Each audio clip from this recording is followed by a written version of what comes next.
This video is sponsored by BuyMode e-Shopping. BuyMode e-Shopping app available on Google Play and App Store. Please download buy more product in same app. Thank you. இந்த வீடியோவில் என்ன பார்க்குறோம்னா, cricket player Ashwin அவர்கள் எல்லா ஃபார்மேட்லேயும் retire ஆகிட்டார். India டீம்லேருந்து திடீர்னு retirement கொடுத்துருக்கிறார். ஏன் என்ன நடந்ததுன்னு தெரில. இப்போ ஆஸ்திரேலியாவில் இந்தியா டீம் விளையாண்டுருக்குறாங்க. 5 மேட்ச் இருக்குது. 3ஆவது மேட்ச் முடிஞ்சோடனே ரிட்டையர்மெண்ட் கொடுத்துருக்கிறார். ஏன் என்ன நடந்ததுன்னு தெரில.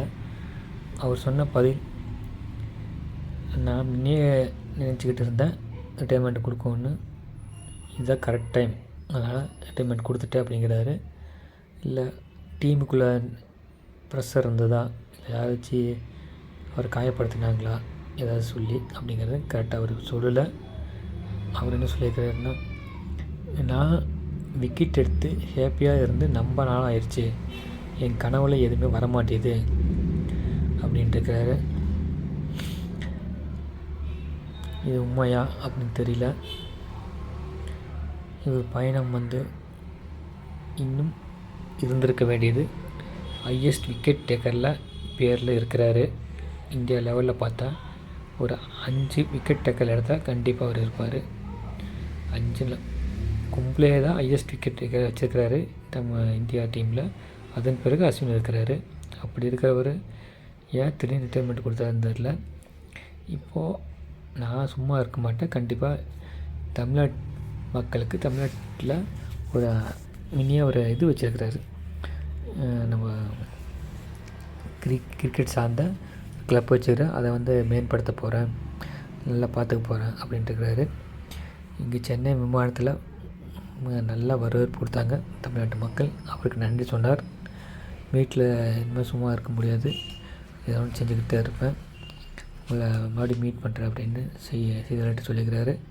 நம்ம Kapil Dev first world cup வாங்கி கொடுத்த நம்ம கபில் தேவ் என்ன சொல்லியிருக்கிறாருன்னா, அஸ்வின் டெண்டுல்கர், கவாஸ்கர் அந்த அளவுக்கு நல்ல பிளேயர், அவரை இப்படி சும்மா அனுப்பி வச்சிருந்துருக்கூடாது, அவருக்கு உண்டான மரியாதை கொடுத்துருக்கோன்னு, நான் இருந்தால் கண்டிப்பாக பண்ணியிருப்பேன் அப்படின்னு சொல்லியிருக்கிறார். அவரோட நிலைப்பாட்டை சொல்லியிருக்கிறார். அது நல்லது தான். ஏன்னா அப்போ தான் இன்னொரு பிளேயருக்கு இந்த மாதிரி தப்பான அனுபவம் நடந்துடக்கூடாது.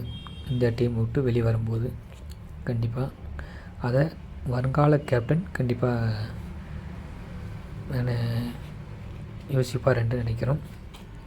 இப்போ நடந்துகிட்ருக்கிற இன்னும் 2 மேட்ச் இருக்குது ஆஸ்திரேலியாவில் டெஸ்ட்டு. அதில் ஜெயிச்சு அந்த சீரீஸை ஜெயித்தா தான் வேர்ல்டு கப்புக்கு இந்த டீம் போக முடியும். இப்போது அடுத்த ஆல்ரவுண்டராக தனுஷ்கோடி அப்படிங்கிறவரை அஸ்வின் சேர்த்துவாங்க அப்படின்னு சொல்லியிருக்காங்க. என்னன்னு தெரியல, டீம் செலெக்ஷன் போது தெரியும். அவர் டீமில் இருக்கிறாரு. அவர் விளையாட வைப்பாங்களா எப்படி அப்படிங்கிறது வெயிட் பண்ணி தான் பார்க்கணும். அஸ்வின் அவர்களுக்கு வாழ்த்துக்கள். சென்னை டீமில் பார்ப்போம். தேங்க்யூ, நன்றி.